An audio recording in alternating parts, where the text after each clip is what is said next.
My top three underrated producers, starting with Eric Sermon. By far, he interjected. He was like the East Coast Dre. He interject. You know, he put a lot of the funk and a lot of different things, and you know, he still never got. And then you got to think he was with EPMD, and you know what they did. You know, in the early '90s and stuff like that. But I would say probably like Eric Sermon. My second, High Tech had some heaters. Really, you know, again, applying the instrumentation to his whole production style. My third underrated producer would have to be Ninth Wonder. At the time when Ninth came in, which is like early 2000, when he came to the game, he kind of took all the different elements from all those producers in the 90s and he made it work in his setting. And he used Fruity Loops, which was a digital bass program. So that's another thing that kind of gave me confidence to kind of continue with the digital age and stuff like that. So yeah. But when I hear Dilla, that dude is he's a mastermind, you know, with the samples, and he really knew his machine. You know what I mean? So I would say like he was a mastermind. He's influenced me by just a lot of the techniques that he does was already there. He just mastered them in the way that he wanted to do them in his way. I know that he stayed on one machine for a long time, you know, for a long, considerable amount of time. So, you know, I think that's one thing that kind of gave me confidence to like, okay, well, I've been on, you know, this computer program. It's the same, you know, palette, but just in a different way.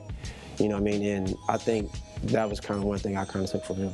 I think if Dilla was still alive today, I mean, he'd probably be trying to direct some type of orchestra or something like that. You know what I mean? He's still doing it his way, but something to that capacity. I mean, who knows what he would be on, you know what I mean? Because it's a lot of options now. He could still be on the MPC 3000 and still doing the same thing, or he could adjust, you know what I mean? Who knows? I don't know what he would sound like today, really. The significance of Pete Rock was, you know, I studied Pete Rock a lot, is the layering, his layering techniques, you know, and taking multiple samples and putting them in key. That was one thing I kind of studied with Pete Rock, you know, just listening to how he put together joints. And then bass, obviously, figuring out a way to, you know, to make the bass funky and all that stuff. But yeah, really his layering techniques, and then, like I said, putting 4 and 5. So it makes them sound like a band, you know what I mean? Like he was taking 4 and 5 different joints and making them work. However, you know, and this is in the SB1200, so you couldn't even see it. I'm looking at it visually. He's doing it from an ear standpoint. You know what I mean? So like, yeah, definitely with him is just the layering part. I kind of try to figure out a way to make that work in my process. The significance of DJ Premier is the chops. The Premier is the king of chops, hands down. He's the guy for me. He's actually my favorite out of everybody. Is just Premier, just because of the chops, and he's minimal. He's so, how are you minimal with the chops, but so funky, so I say mesmerizing. I mean, to me, it's cool. But yeah, just the chopping game with him, man, was just crazy. You know, taking little small pieces and figuring out how to make it work. And then the cuts, when he put the cuts over it, and then Taylor making it to the artist, you know what I mean? Like he wasn't like one of the guys that was making 30 beats. He would make a joint specifically to that artist.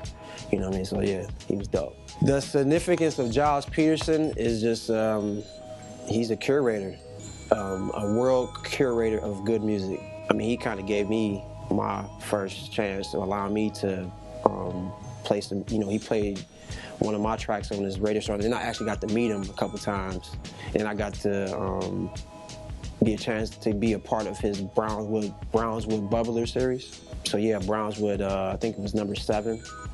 I got the chance to be on there, but yeah, I would say he's a world curator of like dope music.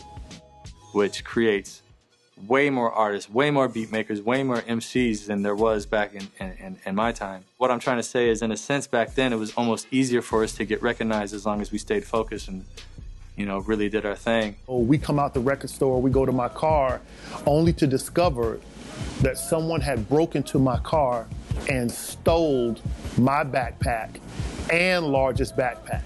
DITC as a whole shaped the sound of sampling, plain and simple. Mastery of filtering, truncation, mastering of giving depth to records? To see him coming, I'm still thinking that's some sound guy or whatever, and he's going, and I go, huh? And he just stole on me. Pop and clocked me like right around here. He got me good. As soon as I went to punch him back,